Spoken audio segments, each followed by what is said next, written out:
Scooter पर ससुराल।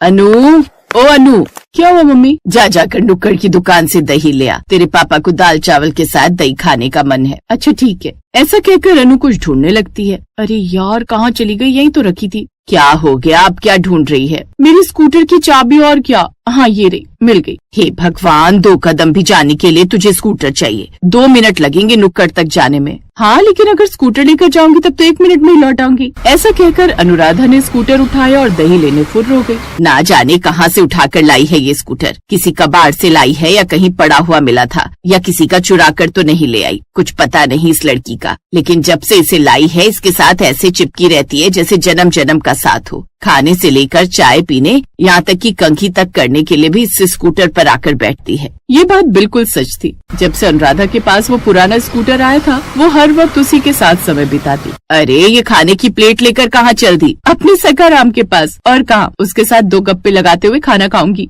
ये कहकर अनुराधा बाहर खड़े अपने स्कूटर के पास थाली लेकर चली गई और उस पर बैठकर खाना खाने लगी। पता है सखाराम, मेरी सहेली है ना नीतू, मुझे कहती है तुझे बेच दूं किसी कबाड़ी वाले को। अब बता भला, जब मैं उस जैसी सहेली को झेल रही हूँ तो तू तो तब भी मेरा प्यारा सखाराम है ना। मैंने तो उसे साफ साफ बोल दिया, मैं तुझसे दोस्ती तोड़ सकती हूँ, लेकिन खबरदार जो मेरे सखाराम के लिए गलत शब्द भी मुंह से निकाला। ठीक किया ना मैंने? अरे सखाराम, तू धूल से कितना गंदा हो गया। तू फिक्र मत कर, मैं खाना खाकर तुझे नहला दूंगी। लेकिन तभी आसमान में बिजली कड़कने लगती है और अचानक से बारिश आ जाती है। अरे बाप रे बारिश! लेकिन तेरे लिए तो अच्छा ही है सखाराम, इसी बहाने तू कम से कम नहा तो लेगा। चल, you enjoy your rainy day, मैं प्लेट रख कर आती हूँ, फिर दोनों बारिश के मजे लेंगे। अब अनुराधा भी जल्दी से प्लेट अंदर रखकर बाहर आकर सखाराम पर बैठकर बारिश में भीगने लगती है। मजा आ रहा है ना सखाराम? ये खिड़की से देख रही उसकी माँ ये सब देखकर अपने पति से कहती है, ना जाने इस लड़की का बचपना कब जाएगा, हर वक्त इस स्कूटर से ही चिपकी रहती है। कोई बात नहीं शोभा, अकेली बच्ची है हमारी, इसे किसी न किसी का साथ तो चाहिए ही। अब कोई भाई बहन होता तो उसके साथ मन बहल जाता। रहने दो, करने दो उसे एंजॉय। ऐसे ही समय बीता और अब अनुराधा के घर वाले उसके लिए लड़का देखने लगे। पंडित जी ने पीयूष नाम के एक लड़के को अनुराधा की तस्वीर दिखाई, जिसमें वो अपनी स्कूटर पर बैठी हुई मुस्कुरा रही थी। पीयूष उसकी मुस्कुराहट पर फिदा हो गया और फिर बात आगे बढ़ी और सबकी रजामंदी से अनुराधा ब्याह कर शर्मा परिवार यानी कि अपने मिडिल क्लास ससुराल में आ गई। लेकिन शादी में वो अपने साथ अपने सखाराम को भी ले आई और यहाँ आकर भी जब भी उसे घर के कामों से फुर्सत मिलती, वो बाहर खड़े सखाराम से बातें करने लगती। तभी एक पड़ोसन, ये रमा की बहू तो एकदम पागल है, जब देखो तब इस स्कूटर पर ही बैठी रहती है और इसी से बतियाती रहती है। सही कहा कमला बहन, और तो और पास पे सब्जी लेने भी जाना है तो ये अपने स्कूटर पर ही जाती है। मोहल्ले वालों के साथ साथ अब ससुराल के लोगों को भी ये बात अखरने लगी थी। ना जाने उस मोए स्कूटर में ऐसा क्या है, जब देखो बहू 2-2 मिनट में झट से बाहर पहुँच जाती है। माँ, अनुराधा को उससे बड़ी अटैचमेंट है। वो बता रही थी कि इसके साथ उसकी कई यादें जुड़ी हैं और कहीं भी जाना हो तो ये उसी पे जाती है। अब सबके अपने अपने शौक होते हैं, किसी को कुत्ता पालने का तो किसी को बिल्ली पालने का।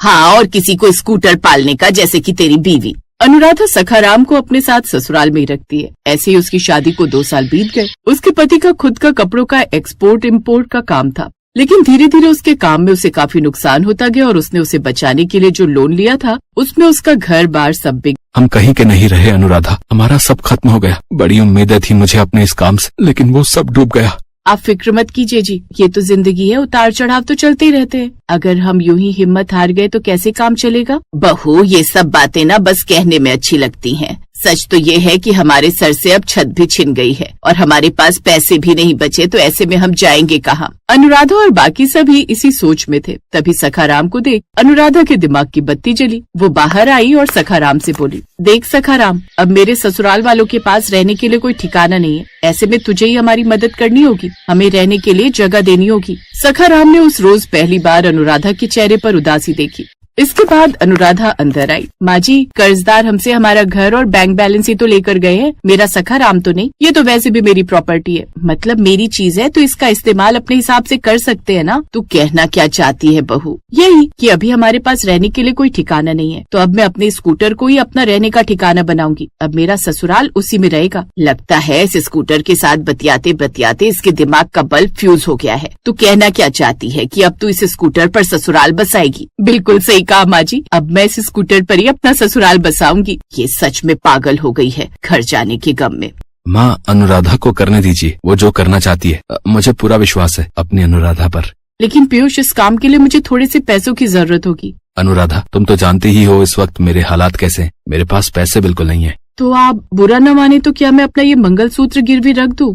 ये तुम क्या कह रही हो? देखिए, आप फिक्र मत कीजिए, हम कोई ना कोई काम शुरू करके उसे बाद में छुड़वा लाएंगे। लेकिन इस वक्त मेरे लिए ज्यादा जरूरी मेरे ससुराल वालों के लिए छत है। पीयूष अनुराधा की बात मान जाता है। अब अनुराधा स्कूटर के दोनों तरफ बड़े बड़े तख्ते से लगवा देती है, जिसमें एक तरफ उसके सास ससुर के लिए वो बिस्तर लगा देती है, साथ ही दूसरी तरफ अपने और अपने पति के लिए। बहू, आज तेरा ये स्कूटर हम सबके बड़ा काम आ रहा है। इसने तो एक साथ हम सबको अपने में समेट लिया। मेरा स्कूटर है इतना प्यारा। अब देखना माँ जी, ये सिर्फ ना हमारे रहने का बल्कि कमाने का जरिया भी बनता है। जब तक इनकी कोई अच्छी नौकरी नहीं लग जाती तब तक मैं इस पर चाय पकौड़े और पराठे बनाकर बेचूंगी। अनुराधा ने अब ऐसा ही किया। वो अपने स्कूटर रसोई पर ज्यादा से ज्यादा चाय पकौड़े बनाकर बेचने लगी, जिससे उनकी आमदनी भी होने लगी। इधर पीयूष लगातार जगह जगह जाकर नौकरी की तलाश में लगा। कुछ समय बाद उसे एक अच्छी जगह नौकरी मिल गई। आप कल से नौकरी पर आ सकते हैं मिस्टर पीयूष, और आपकी तनख्वाह होगी पूरे 40,000। ये सुनकर पीयूष बड़ा खुश होता है। वो घर आकर सबको ये बात बताता है। ये सुनकर सब बड़े खुश होते हैं। कुछ समय बाद वो एक कमरा किराए पर लेकर उसमें रहने लगते हैं। एक रोज, अरे ये क्या, मेरा सखा राम कहाँ गया? माँ जी जल्दी आइए, मैं लुट गई, बर्बाद हो गई। सभी दौड़कर बाहर आए। क्या हुआ बहू? माँ जी, मेरा सखा राम कहीं नहीं मिल रहा। तभी पीयूष वहाँ आता है और उसके साथ सखा राम यानी कि वो स्कूटर होता है, जो अब एकदम शानदार और चमक रहा था। उसे देख अनुराधा बड़ी खुश होती है। मैं आज सखाराम को पार्लर यानी कि गैरेज लेकर गया था, और मैं आप सबको ये भी बताना चाहता हूँ कि मैंने एक घर ले लिया है। अब से हम सब उसी में रहेंगे, और सखाराम के लिए भी उसमें बेसमेंट में रहने के लिए जगह बनाई है। ये सुनकर वो सब बड़े खुश होते हैं और अब वो सब उस नए घर में खुशी खुशी रहने लगते हैं।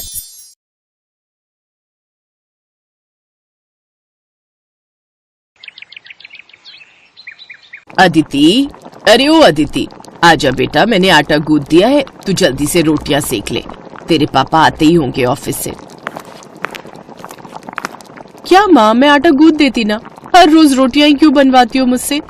ताकि ससुराल जाकर तू नाक ना कटाए हमारी। आटा तो तू बढ़िया गूंथ लेती है, लेकिन रोटियां अब तक गोल नहीं बनती तुझसे। अब रोज बनाएगी तभी तो तेरा हाथ बैठेगा ना बेटा। उफ, बाप रे बाप, रसोई तो उबल रही है माँ। ऊपर से गैस के पास खड़े होकर कितनी सारी रोटियां बनानी है। कितनी सारी? 4 तेरे पापा की, 3 मेरी और 2 तेरी। बस 9 रोटियां ही तो सेकनी है। तो 9 रोटियां क्या कम होती है? अब ना बाबा ना, अभी 2 दिन पहले ही तो मैंने अपना फेशियल करवाया है। अब इतनी गर्मी में गैस के पास खड़ी रहूंगी तो पिंपल आ जाएंगे चेहरे पर। हे मेरे भगवान, ये आजकल की लड़कियों के कितने नाटक हैं। जरा हमसे पूछो, तुम्हारी उम्र में चूल्हे पर एक टाइम की 40-50 रोटियां बनाई है मैंने, जब ससुराल में पूरा परिवार साथ रहता था। हाँ तो आपका ससुराल भी तो कितनी बढ़िया जगह था, मस्त पहाड़ों के बीच, जहाँ कभी गर्मी पड़ती नहीं। ऊपर से स्नोफॉल के मजे अलग से। आहा, कितना मजा आता होगा ना। तुझे ऐसा लगता है तो ठीक है। कल ही तेरी मासी से बात करती हूँ कि वहीं पहाड़ों पर ही ढूंढ ले तेरी ससुराल। अब सच माँ, ये तो एकदम धांसू आइडिया है, लेकिन ये मेरे दिमाग में पहले क्यों नहीं आया? ठीक है, तो फिर तेरा, आप आज के आज मासी से बात करो और उनसे बोलो कि ससुराल कैसा भी चलेगा, लेकिन मेन शर्त यह है कि लड़का वहीं का रहने वाला हो और उसका घर एकदम पीक पर, मतलब कि ऊंचाई पर होना चाहिए, जहाँ जमकर स्नोफॉल होती हो। वाह, कितना बढ़िया हो जाएगा फिर तो। स्नोफॉल देखने के लिए न छुट्टी लेने की जरूरत और न इस गर्मी से जूझने की टेंशन। चलो माँ, अब आप रोटियां बनाओ, मैं तब तक ये डिसाइड करती हूँ कि शादी के बाद अपनी रिसेप्शन पर मैं क्या पहनूंगी। ये कहकर अदिति हंसते हुए अपने कमरे में चली गई। क्या होगा इस लड़की का, एकदम बावली है। चलो अब रोटियां तो मुझे ही बनानी पड़ेगी। मैडम तो गई अपने पहाड़ी ससुराल के सपने बुनने।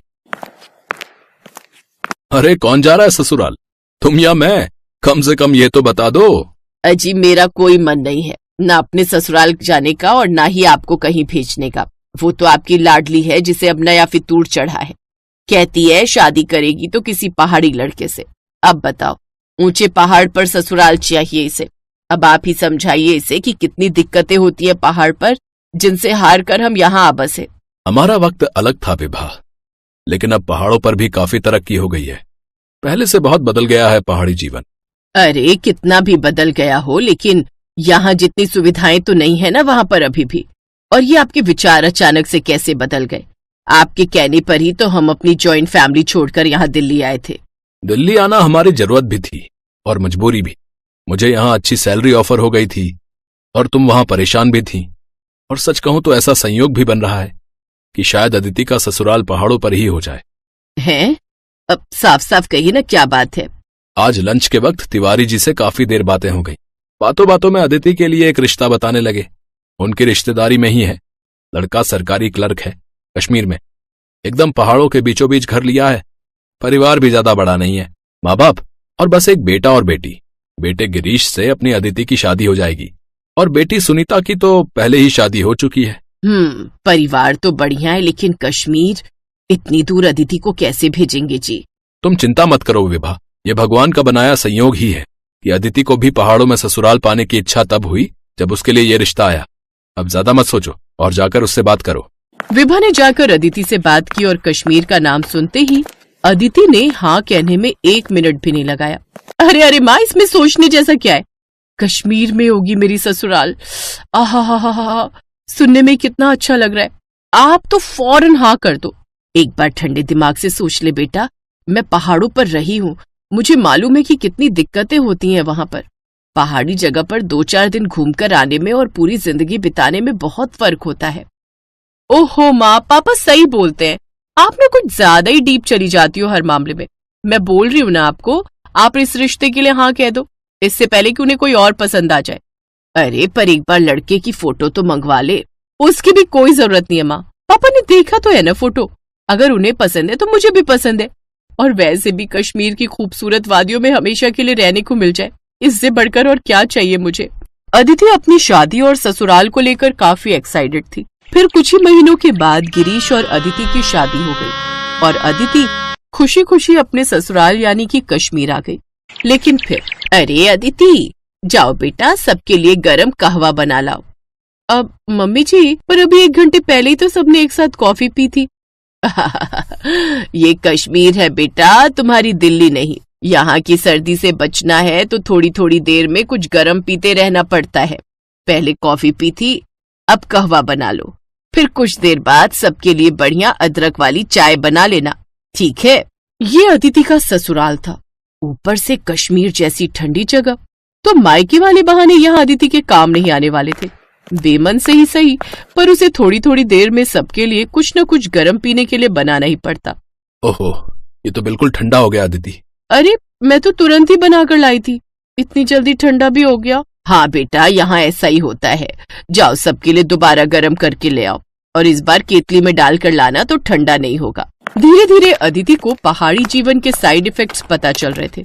पहाड़ों पर रहने का तरीका, खाने पीने का तरीका, सब कुछ उसके मायके से बहुत अलग था।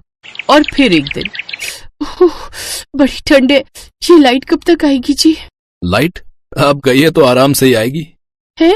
ऐसे कैसे? बिना हीटर के तो मेरी हालत खराब हो जाएगी। अच्छा सुनिए ना, हमारे पास इन्वर्टर भी तो है। हाँ है तो सही, लेकिन उसे हम बुरे वक्त के लिए बचा कर रखते हैं, ऐसे थोड़ी मोड़ी ठंड में नहीं चलाते। क्या? अच्छा, इससे बुरा वक्त और कौन सा आएगा? देखे ना, मेरे हाथ पैर बर्फ जैसे ठंडे पड़ गए। तुम्हें अभी यहाँ की आदत नहीं है ना, इसीलिए ऐसा हो रहा है। तुम फिक्र मत करो, ये रजाई ओढ़कर लेट जाओ, फिर ठंड नहीं लगेगी तुम्हें। और फिर अगले दिन, ये क्या, सुबह के 11 बज गए और अब तक धूप नहीं खिली। धूप की उम्मीद तो छोड़ ही दो बेटा, ये दिसंबर का महीना है, अब तो सीधा बर्फ गिरेगी। बर्फ गिरने की बात सुनकर अदिति खुश हो गई, क्योंकि उसे शुरू से ही स्नोफॉल बहुत पसंद था। लेकिन फिर जब सच में बर्फबारी हुई तो उसकी हालत पहले से भी खराब हो गई। अदिति क्या कर रही हो? चलो ना, बाहर कितनी बढ़िया बर्फ गिर रही है। तुम्हें तो कश्मीर का फर्स्ट स्नोफॉल देखना था ना? हाँ देखना तो था, लेकिन बहुत ठंड है जी। ओहो, मैंने तो ध्यान ही नहीं दिया। स्नोफॉल के दौरान रूम हीटर नहीं चला सकते। पर ऐसा क्यों? क्योंकि स्नोफॉल के टाइम सारे खिड़की दरवाजे बंद रखने पड़ते हैं और ऐसे में रूम हीटर चलाना खतरनाक हो सकता है, बस इसीलिए। चलो अब तुम जल्दी से बाहर आओ, सब तुम्हारा वेट कर रहे हैं। लेकिन जब वो अपने कमरे से बाहर आई तो उसे देखकर सब अपना पेट पकड़कर हंसने लगे। ये क्या हाल बना लिया तुमने अदिति? एकदम कार्टून लग रही हो। सबको खुद पर हंसता देखकर अदिति को बुरा लगा और उसकी आंखों से आंसू बहने लगे। कोई बात नहीं बेटा, पहाड़ों में ससुराल होने के कई फायदे हैं तो कुछ नुकसान भी हैं, मैं समझती हूँ। लेकिन मुझे भरोसा है कि धीरे धीरे तुम भी ढल जाओगी, जैसे मैं ढल गई। लेकिन फिलहाल तुम्हारी हालत देखकर लगता है कि तुम्हें कुछ दिनों के लिए अपने मायके हो आना चाहिए। क्यों, सही कहा ना मैंने? अपनी सास की बात सुनकर अदिति के चेहरे पर स्माइल आ गई। वो समझ गई थी कि पहाड़ों में ससुराल होने के बारे में सोचने और असल में वहां रहने में काफी फर्क है। ऐसा नहीं था कि वो हिम्मत हार गई थी, लेकिन फिलहाल वापस कुछ दिन अपने मायके में आकर रहने के लिए वो बहुत एक्साइटेड थी।